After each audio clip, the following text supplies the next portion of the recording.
Good morning, good afternoon, good evening, depending on your time zone and depending from where you are watching us from. This is Biafra Watchman TV. We are live and we are direct. We are here to bring you the gospel of redemption. And if today is the first time of coming across our video and you like the way we are propagating the gospel of Biafra, please subscribe, like, and share. To my esteemed followers whom I have promised when I was trying to come up that I will be coming live, something happened. I have to be honest with you because one thing about me is this. I believe in honesty. I believe in honesty. The time difference is somehow shocking me in the sense that like we are 6 hours ahead of Biafra land and also 7 hours ahead of Europe. The time I ought to be coming live, by that time I will be, you know, away. I will not be at home. In the sense that the business I'm doing, is somehow shocking me. My wife here, you know, is the one, running the business. But at a point, he started, he's not that sound. So he now asked me to be helping her in the night. The pattern of the system of here is that there is no day, there is no night. It's 24 hours. So I wanted to say no, but I considered her because she will be right there doing business from morning till morning. So I said, well, I have to assist.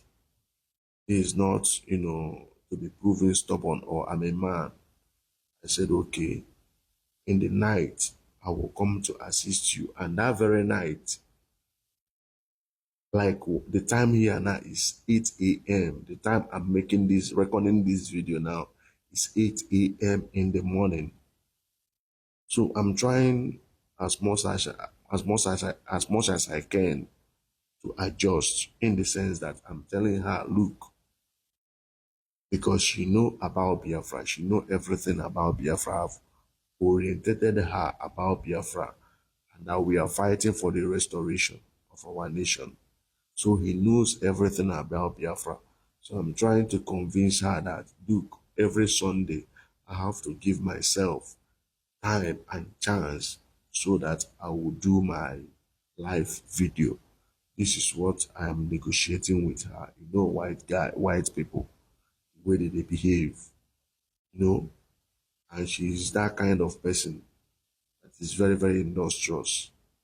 I may train them to be very industrious, so, but like this now, she don't dey industrious past me, you know. So I'm trying to convince her that look, every Sunday I have to do what? Stay back, stay at home to do live broadcast so that I will talk to my people. That's the gospel truth. That's the reason why I've not come live.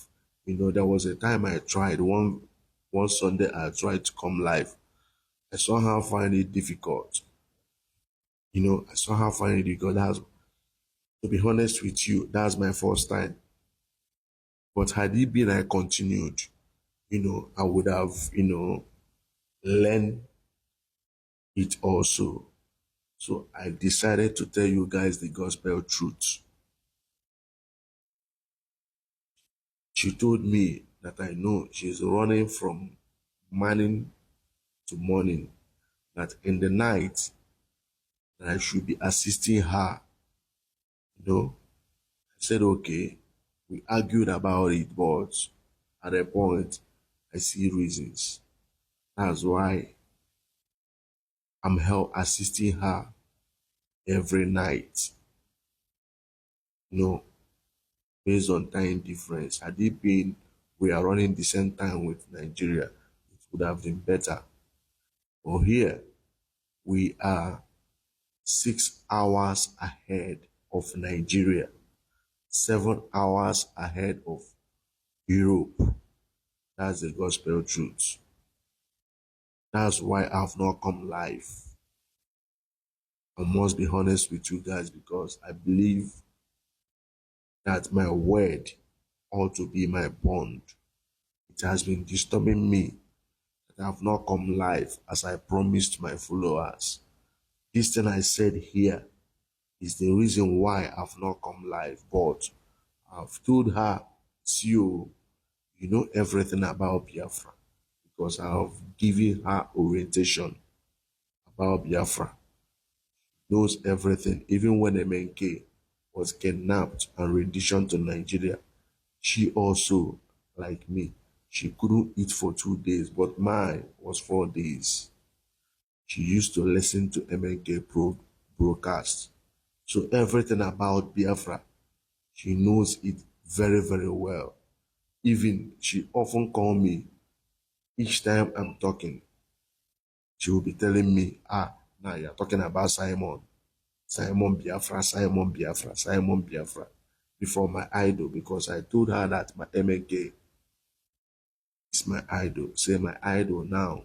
They've kidnapped my idol. Our government have hold my idol. Now I've gotten a new idol being Simon Eba. So I have to be honest with you guys. That's by the way. This video here, you will listen to what the lady said about MNK. You know, I made a video. I said Nigerians owe MNK apology.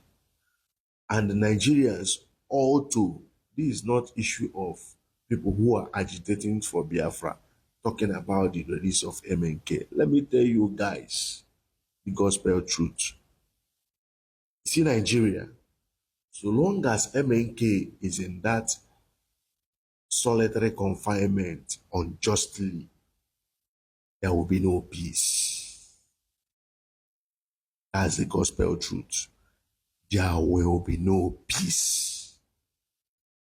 You see this suffer that Nigerians are into. The only solution, the only temporal solution to the suffer is for Nigerians to demand, and I'm talking about Nigerians now, to demand for the immediate release of MNK. Failure to do so, what Nigerians are witnessing now will be a child's play to what will continue to happen. Because that man there, all the things you guys are suffering today, he has told you guys this thing many years ago. Many years ago, he has told you guys what is to come. And that thing he talked about is what is happening today. And that same man was kidnapped from Kenya, kept in solitary confinement, and you believe that you are Yoruba, you are Hausa, you are this, you are that it doesn't concern you because you are not a Biafra, you are not fighting for Biafra. Let me tell you the truth. So long as that man is in that solitary confinement unjustly, you see this suffer where Nigerians they face. Wanna get ready, oh. Wanna get ready. An innocent man that told you guys that look at what is coming. It's imminent. You have to do something about it. This Fulani, they are coming to conquer and Islamize. They are coming to take over your land. They are coming to forcefully enter their mothers and their mothers' wife and daughters. They are coming to forcefully enter them. He said all these things. And today, you are witnessing it live and direct. And that same man that told you guys this thing before now, the same Nigerian that is abating and creating enabling environment for this Fulani militia, kidnapped the man, kept him in solitary confinement, and you all kept quiet. When I never see anything, no. When I never see anything. Everybody's running helter skelter. Fulani everywhere. Fulani who just enter social media. Fulani buying, Fulani this, Fulani that. The man that told you guys this thing many years ago, as at 2014, that look at the mission of these people. They are coming. He talked about Yoruba race. He said, Yoruba, you see this Tinubu that is romancing these guys, that eventually they will give Tinubu this power because Tinubu will facilitate and enable them to conquer Yoruba land. That they will give him this power. But by the time Tinubu must have ruled Nigeria either 4 years or 8 years, the Yoruba land will be gone. Gone and gone forever. You are witnessing it. Tinubu is from Yoruba. Does it stop Fulani from buying Yoruba people? The question you should ask yourself as a Yoruba person, what has Tinubu said in all the onslaught and buying going on in your land? Has he said anything? The man that told you guys, the earlier you guys find a way to do away with Tinubu, in the sense that that's his ambition of becoming the president of Nigeria. Now you guys thwarted it because him becoming the president is to enable Fulani to conquer your land. This same man is in solitary confinement and you keep quiet. Look at what is going on in Yoruba land. Look at what is going on in Nigeria. And you think that nature doesn't exist. You will think that nature doesn't exist. The man is there in solitary confinement, languishing, suffering. He has been wearing one clothes for almost 4 years now. One clothes for almost 4 years. What is his crime, if I may ask? What is the crime of Mazen Nandekano? His crime is simple. He noticed the agenda of Fulani and he raised alarm. Not only that he raised alarm, he decided to pull his people from that contraption called Nigeria. At the process, he decided to float Eastern Security Network to safeguard the land of Biafra because he has already known the mission of Fulani. That's his crime. Nothing more, nothing less. He wants to liberate his people from the impending danger that Fulani is coming with.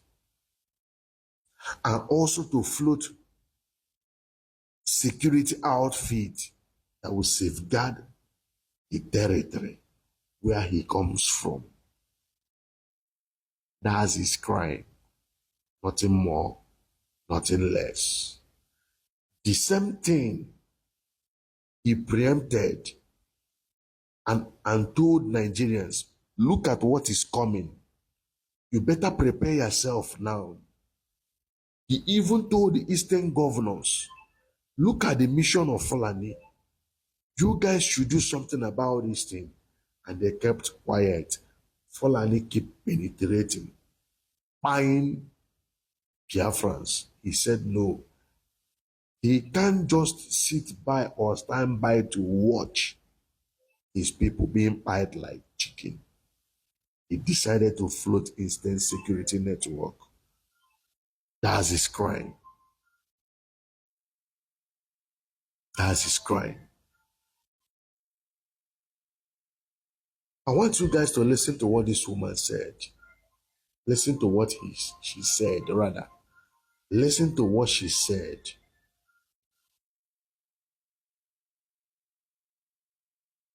Nigerians owe MNK an apology, unreserved apology, and with immediate demand for his release.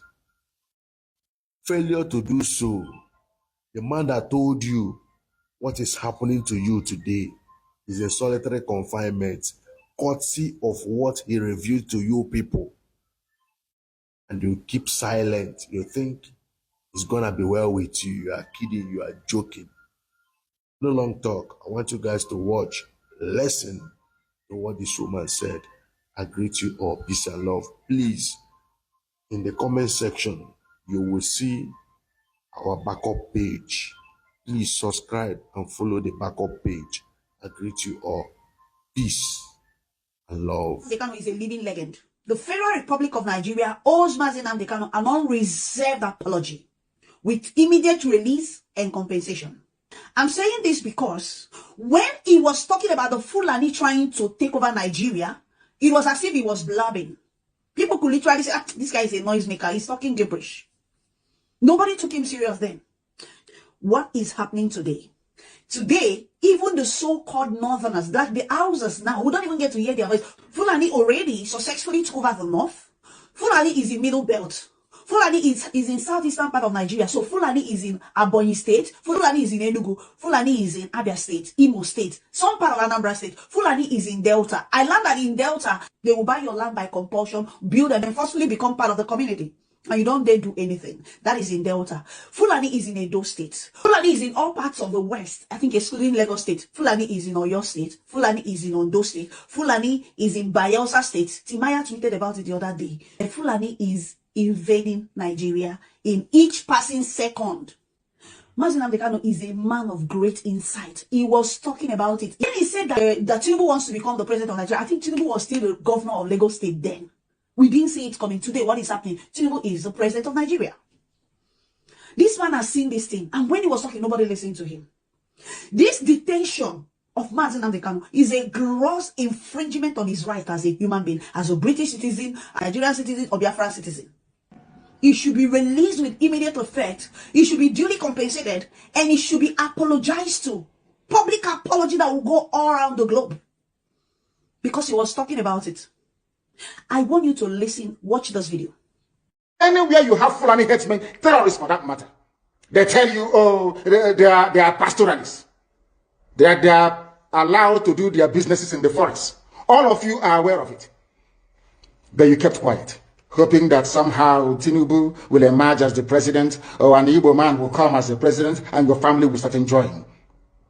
But in the meantime, you have no more farmlands, you have no more forests, you have nowhere you can call your own home. The same stupidity exhibited by Hausa peasants that enabled Fulani to take Sokoto from them, that enabled Fulani to take Katsina from them, that enabled Fulani to take even Kanu from them. Every Hausa land is occupied either by a Fulani emir or a Fulani governor. Some of you don't want to reason, you don't ever learn that the main aim of Fulani is to conquer your land and enslave you. Look at Hausa people today. As I wrote yesterday, they are worse than a discarded tissue paper. They are worth nothing. Only their language is what is relevant in their lives. Everything else is lost. That is why they are in trouble. And that is why they can never ever come out of it. They are all suffering from what I would an advanced version of the Stockholm Syndrome. Can you imagine that these people came into their land and took it over and they cannot do anything about it? Hausa is gone. It took Fulani very many years before they came out of their shell to say we are Fulani. Remember before, many years ago, they told you we are Hausa Fulani. We are Hausa Fulani. Because that time, their subjugation of the Hausa race hasn't been completed. Now they have completed it. When this man was talking, nobody listened to him. Nobody took him serious. Today, what is happening? You know, if not that he strategically inaugurated the ESM boys who were in the bush, I don't know whether they are still there now, I don't know. If not because of the ESM boys, the Fulani invading of the Southeast would have been successfully, signed for long ago. By now, it will be past tense. But thank God for the little resisting force. And again, if you look at it strategically, it looks as if that the higher powers of Nigeria they are holding a stake in this insecurity. You understand? Because their body language says it all. You will call police that this is happening. You're not going to see them. You will report to governor that, oh, they are killing people in this community. Governor is not even going to respond. He's not going to do anything. He's not going to say anything. As if though what they are killing there are animals. Even if they are animals, there's what we call animal rights. In the Western world, you don't kill. If you kill a dog, you can be jailed. If you kill a cat, you can be jailed. So there's that thing as animal rights. But we're talking about human beings right now. The Igbos will be crying, shouting, insurgency, insecurity. Nobody said anything. Okay, now it's now touching outskirts of Igbo land somehow, you know. When they are killing people, maiming lives, raping women in the bush, report it to the government. You are not going to hear anything. Nothing is going to happen. But just hear that one cow. It's in Nigeria that a cow is priced higher above human. Just one cow. If you hear that one cow is down, then there's going to be a riot. Before I even talk about one Fulani is down. Federal government of Nigeria owes Mazi Nnamdi Kanu an unreserved apology. That is what I know. Mazi Nnamdi Kanu is a hero. In fact, his face to appear on one of the currencies. Maybe today or tomorrow or later, whenever. But his face to show is a true hero. Thank you for engaging with my videos. But please help me to share this video. I think I'm making sense. Please help me to share the video. That's the only way I'm encouraged to do another one. When I do a video and you're not sharing it, it makes me weak. Like, I don't know, I get discouraged. I'm just trying to encourage myself. The only way you can help me is to watch the video to the end and share the video. Engage. What do you think about what I said? Please share your thoughts in the comments. Don't forget to smash the like button, favorite this video because you want to watch it later, repost it, share it with every of your contacts. And this is where I'm going to peg it today until I come your way some other time. See you at the top. You know why? Because the ground is way too crowded. Bye-bye.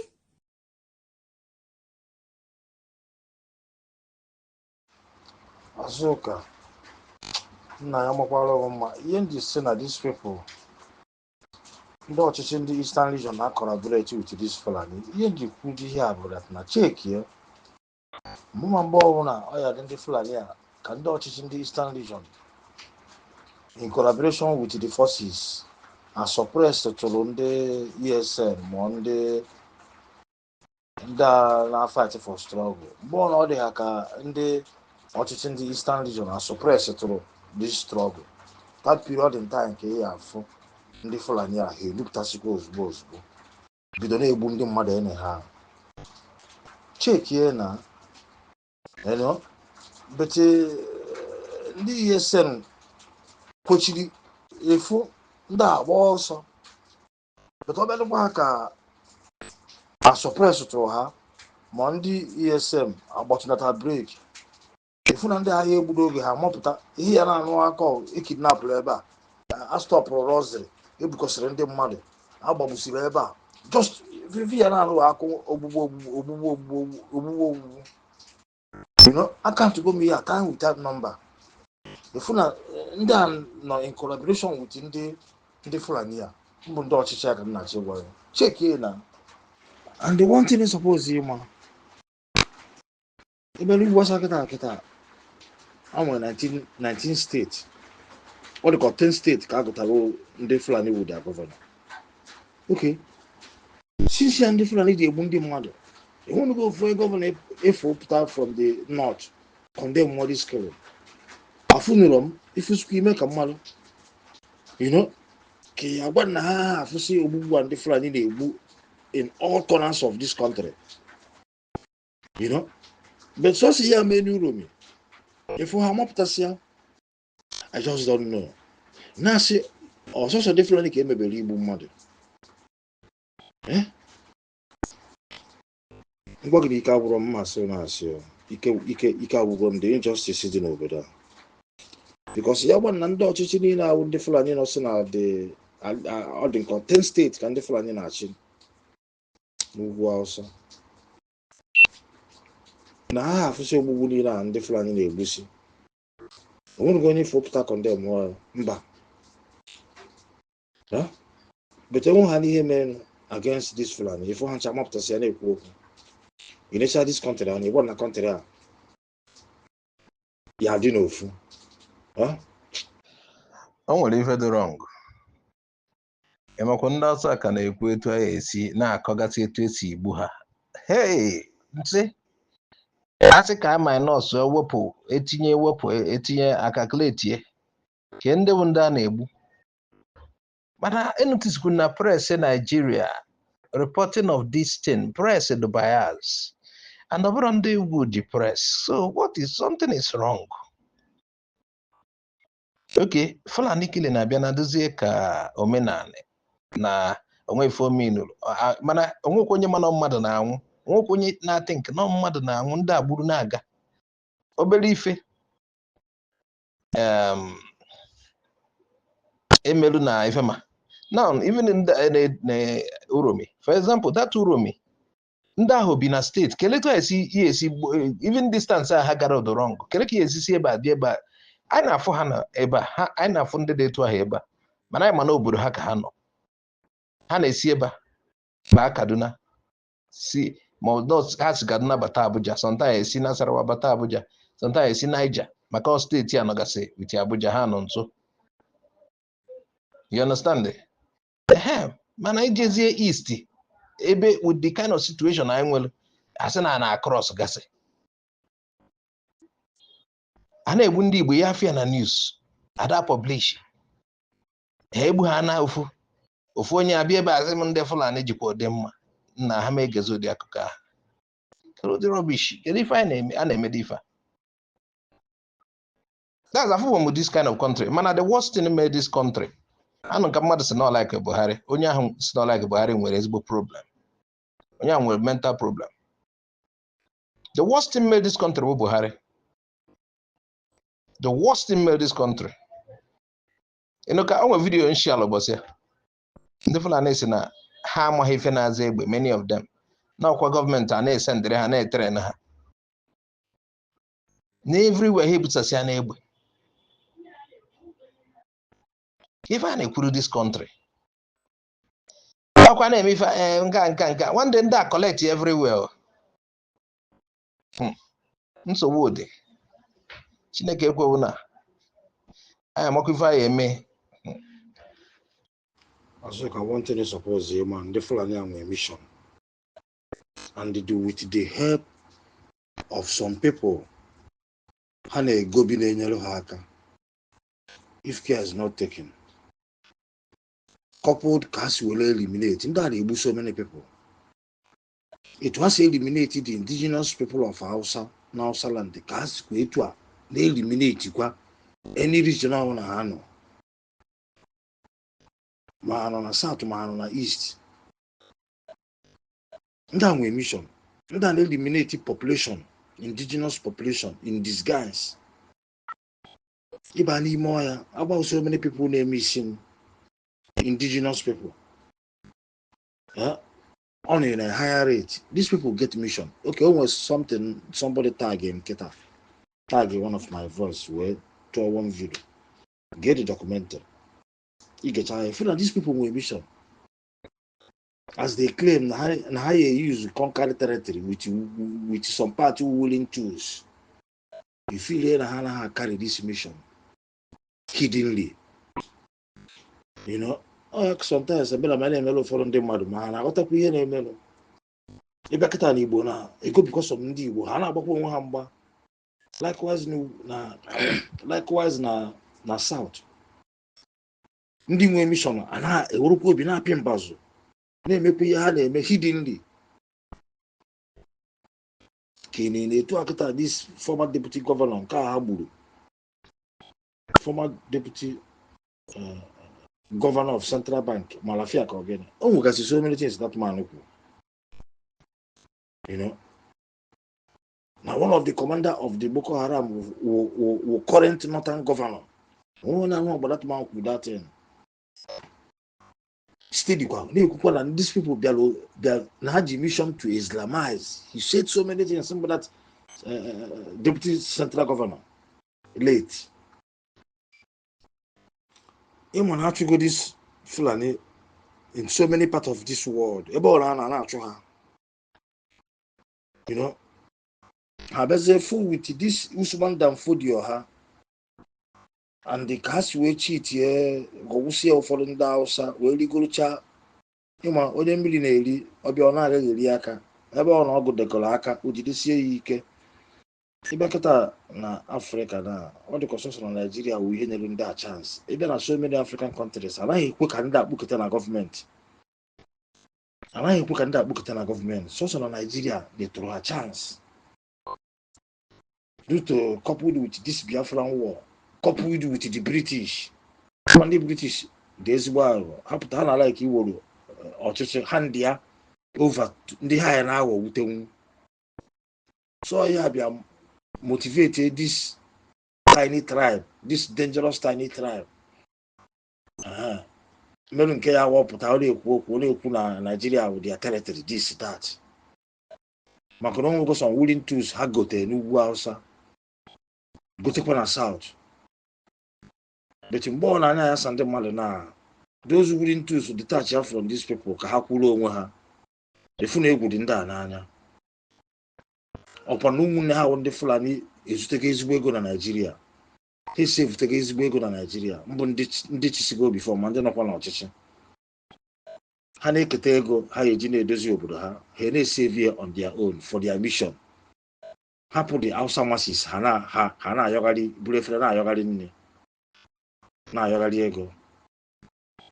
You know, things dị hidden na-eme too much na that country which na mma like chukwu na-akpụgo everybody onye ọbụla anya ka afụkena what is happening. Ọkwa ma these people nwere mission. Ha nwere mission and ha mara ọsọsọ na Nigeria nyetụ ha chance nyetụ ha gap to the government. Enweghị ebe na-enye these people gap ikpokọta gọọmenti nso. Check in Africa, all the African countries. Ihe mere ndị ala na CRA egbupụrụ ndị a my God ha agba ọsọ ka na-achọ ịgwa ha agba ezigbo ọsọ and so many other ma Burkina Faso so many ma Cote d'Ivoire so many other places emere ha alụ ha na-agba ka na-achọ ịgwa ha batakwa na aga na-achụwakwa ha ebe ọ na-apụtara ha na ndị a ka egbe mana ha gbagide ọsọ gbagide solu ha na Sokoto pịa ọ dị ha ka ha ala ndigo they na-eyuzi ụfọdụ ndị Hausa wee na-alụ ọrụ ha na-alụ still ha lụchakwa ha egbuo dozu ndị Hausa ahụ kwa ihe ndị agbugoro ndị Hausa n'ugwu Hausa enye ha ọnụ since 8 years na Buhari na ọchịchị gburukwa up till now. Na ogo ife megasịrị shọkụ mgbe ahụ dis gọvanọ na-achị Benue nke a Jos pụọ kịta nke a mechara soro ike na-agba egwu nzuzu. Mgbe ahụ ọ na-achị Benue o nwere one guy onye Benue nyelu ndị Fulani nsogbu nyegido ha nsogbu mee ọpịa ha riri. Okay, before ịmalụ ndị amị achụwa this guy. Why? I can't understand. Ndị amị kwesịrị ịma ndị ha ya achọ. Agọtọ m ife na-eme na this country. Ndị amị achụwa this guy. Enwetaghị ya nọkọta one day conspiracy ọmụhọ na-abịa n'ụlọ etu egbuo ya. Ebere m akwa eziokwu. That was 2 years or 3 years ago. Mgbe olugo 4 years because Gezefa this governor Okano and mgbe ahụ o nwere echetara m ebe nọ that time olugo for 3 or 4 years. Egbuo this guy na Benue the thing ewute kam young guy o nyere ha that's security. Okay, ngwa nekwa Sunday Igbo ho bịa chụwa ndị a. Ịma na ndị a nwere ebe ha occupied na steeti Sunday Igbo ha na Yoruba state. O nwere ebe ha occupied nọcha n'ugwu. Sniper rifle ka ha na-use. Onye isi ahụ enweta before na-erute ba agba onye a sniper. Nya ka Sunday Igbo bido chụwa ha. Ngwa nekwa na ife Sunday Igbo fesiri. Nenu ife DSS gba na be Sunday Igbo manage ka the boy ji escape. Kelu nke wụ na deal with ndị a ya deal with ha mana onye pụtazie ka ofesi ha onye ahụ achụwa onye ahụ. Kelu ife kelu the contrary diva biko no. Ife na-anọkọta anya mmiri apụọ m na na-achị kelu ife dị wrong godo. Cheki onye ọna na-achị ịchụ ha. O nwere onye declared wanted ụbọchị a mụọ na akpụrụ gị a na-achị ikpe na court maka na stọpụrụ ha no stop that's ofesiri ha. Kelu ụdị obodo dị ife a. Okay, a na-akọzi ndị agbuwe ndị mmadụ ka ọ gị na-agọta ha ma that's o nwere ife m na-atry ịghọta ma agọta ha na-eme that's a na-atry ịghọta ife niile a.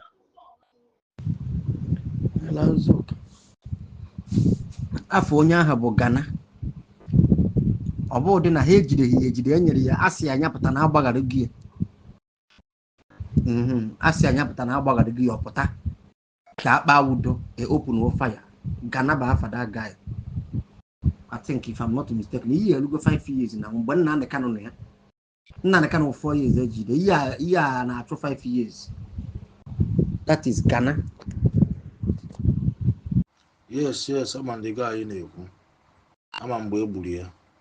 Ebutere ndị ahụ ebutere ozugbo ha egbughị oge ekwere ka ebuli elu ebe ebe dị suppose ibi elu ozugbo agbagbuo ya n'ụzọ ya ama m ụtọm nwere ihe ụtọm nwere ụdị mkpu ụtọm etifụ ha ụtọm chi ha n'aka ha na-eme mitin onwe ndị a na-akpọ ndị fonam ha na-eme mitin ụtọm na-enweta the whole signal ụtọm ji the whole profile na-eti mkpu data you know even ha mere attempt eliminate ụtọm onwe mgbe o kwuru ya na farm ebe o je farm ha agbawie egbe or something like that. One thing is suppose ma we are international conspiracies. Aka ndị British dị ya. British were this Nigeria as a cash cow. Onye ọ na-welitere isi chekie mgbe IPOP gain wago momentum. You know, British kpa ezigbo nkata because ha mana esepụ ha ọnụ n'ala na Nigeria. You know, British etie ka akị. So enwere international conspiracies. Okay, if you get on go koketa maka nke Igbo hụ na alapụzie ndị kwesịrị ịchụ jeze ebe Igbo gba ezigbo egbe ifuru ihe ma ebe ọhamadike. So ihe a na-eme kịta enidere ịdọrịla aka n'akwa adọghị aka n'akwa ihe a na-eme stedi enidere ịnụ aya adọ gba nịkanịka ifugie then afụzie na kacha ma weregosi jide ya na ndị British agbabazi ya ọsọ dọbazi ya azụ ọ bụchaghị ihe atụ ya ọnụ without that ihe na-eme ya na-eme because ha nwere mission ọkwa ifugie nwere ịdị mkpu ụtọmeti ha nwere ịdị mkpu oti ha na gbasata these people even ọ na-akpọ ha afa na-ekwu na ọha nwa you know malafia pụtakwa pịa ha silence ya nke a gaa just like that because ha mago na malafia nwekwa another voice before against their plan you know nsogbu dị n'obodo a nsogbu dị yes ama ndị gaa anyị na-ekwu ama mgbe e gburu ya ebutere ndị ahụ ebutere ozugbo ha egbughị oge ekwere ka ebuli elu ebe dị suppose ibi elu ozugbo agbagbuo ya n'ụzọ ya ama m ụtọm nwere ihe ụtọm nwere ụdị mkpu ụtọm etifụ ha ụtọm chi ha n'aka ha na-eme mitin onwe ndị a na-akpọ ndị fonam ha na-eme mitin ụtọm na-enweta the whole signal ụtọm ji the whole profile na-eti mkpu data you know even ha mere attempt eliminate ụtọm onwe mgbe o kwuru ya na farm ebe o je farm ha agbawie egbe or something like that. One thing is suppose ma we are international conspiracies. Aka ndị British dị ya. British were this Nigeria as a cash cow. Onye ọ na-welitere isi chekie mgbe IPOP gain wago momentum. You know, British kpa ezigbo nkata because ha mana esepụ ha ọnụ n'ala na Nigeria. You know, British etie ka akị. So enwere international conspiracies. Okay, if you get on go koketa maka nke Igbo hụ na alapụzie ndị kwesịrị ịchụ jeze ebe Igbo gba ezigbo egbe ifuru ihe ma ebe ọhamadike. So ihe a na-eme kịta enidere ịdọrịla aka n'akwa adọghị aka n'akwa ihe a na-eme stedi enidere ịnụ aya adọ gba nịkanịka ifugie then afụzie na kacha ma weregosi jide ya na ndị British agbabazi ya ọsọ dọbazi ya azụ ọ bụchaghị ihe atụ ya ọnụ without that ihe na-eme ya na-eme because ha nwere mission ọkwa ifugie nwere ịdị mkpu ụtọmeti ha nwere ịdị mkpu oti ha na gbasata these people even ọ na-akpọ ha afa na-ekwu na ọha nwa you know malafia pụtakwa pịa ha silence ya nke a gaa just like that because ha mago na malafia nwekwa another voice before against their plan you know nsogbu dị n'obodo a nsogbu dị Bob, ị na-ekipkwa rekọdụ. Good evening. Ị na-ekipkwa rekọdụ. Na anwụda guys on ife pen. Yes, you are correct. Na invitation ka emerie maka ha enwe ike inweta emewe invitation. Alụ emego na this country. This country need to split to alụ emego ọ na split ha so if I na-eme ka ndị a na-egbu anyị etu I won't have a reason to split this country so some Fulani attitude is go split obodo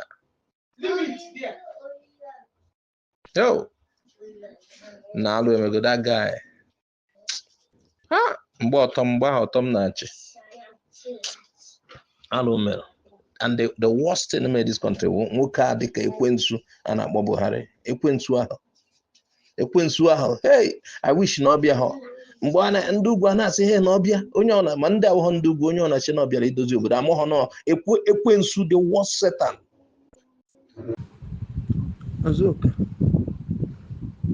ịma na atụ election once emere campaign ndị mmadụ pụta jekwuo na line na Erufai ya abatakwa